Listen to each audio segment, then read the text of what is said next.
andi fitna ci réew mi mu nga jóge ci justice te du weesu juróom wala fukki magistrat ñi jàpp ni yokkute bu am ci budget performance nax nañ seen bopp budget dafa musa di yokku ay ñooñu Ousmane Sonko yi jàpp leen ci ñu bëri def leen mandat de dépôt andi fitna ci réew mi mu nga jóge ci justice te du weesu.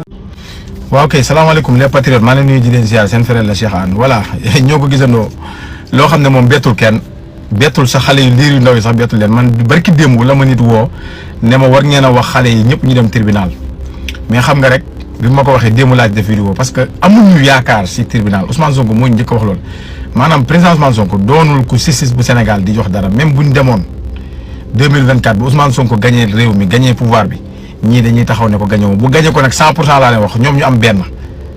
wala ñu am 10 dañ naan ko gagné woo pouvoir bi Ousmane Sonko foofu la toll ci Sénégal dañ ko génnee si lépp luy justice su Sénégal pour jox ko ci dëkk kon dañuy dellu si ay waxam. moom président Ousmane Sonko gis nga xeex booy xeex tant que amoo victoire waroo bàyyi te moom président Ousmane Sonko daf ñu waxoon nañu victoire bi nekkul ne moom far la force damay nekk président 2024 parce que loolu mu nekk président de la République si loxo yàlla la nekk waaye ñun ak suñu bëgg-bëgg ak suñu sabablu Ousmane Sonko lañ bëgg mu nekk président de la République bu Sénégal 2024 incha allah léegi nag fa ñu jógee ak fi ñu yegg si tey. fa ñu jógee lu tuuti la woon waaye fi ñu yegg si tey lu bari la ku xool foofu xeex bi rek da nga xam ne projet bi danay yegg fa mu jëm léegi nag dañoo xeex ba yegg si fii tey li ñu may ba ñu yegg si fii tey moo ñu yóbbu ñu yegg fa ñu jëm wax bi nag déggin la laaj France moo nekk si ginnaaw lii France moom rek moo amul intérêt si Ousmane Sonko falu doon président de la République bu Sénégal xale yu tuuti sax xam nañ ko. gis nga dama ne bis bu Sénégal yëngooti France bu daray France des Sénégal ndax lii yëpp France moo koy teg France mooy convoqué juge yi sa France sa Paris tegal leen ay protocole moom la ñuy déroulé nii di ko doxal par Macky Sall Ousmane Sonko loolu yëpp wax nañu ko def na ci discours. léegi nag mënoo di xeex benn affaire ni kut ko kut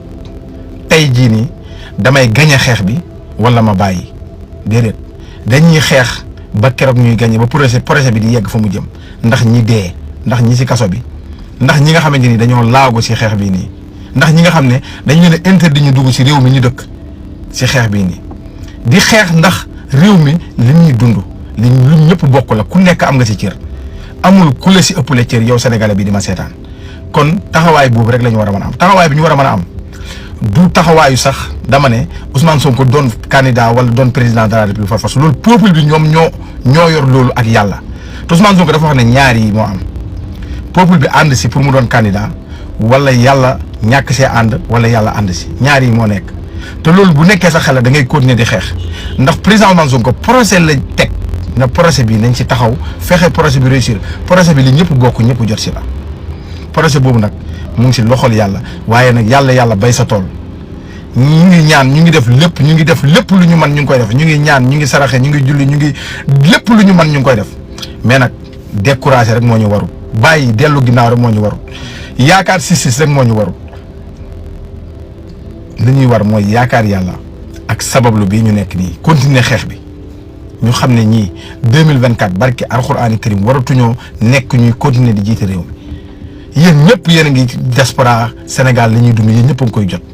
kii ay ordonnance kii dama sama loxo bi damm kii dépense kii ceeb bu ma lekk kii lépp ay nit teg ñu ko ngacc ñu ba ñu jeex ne ñu nag ñoom dañuy continuer di ngacc réew mi Ousmane Sonko ñëw li mu laal rek moo waral lii lu diis la laal système bi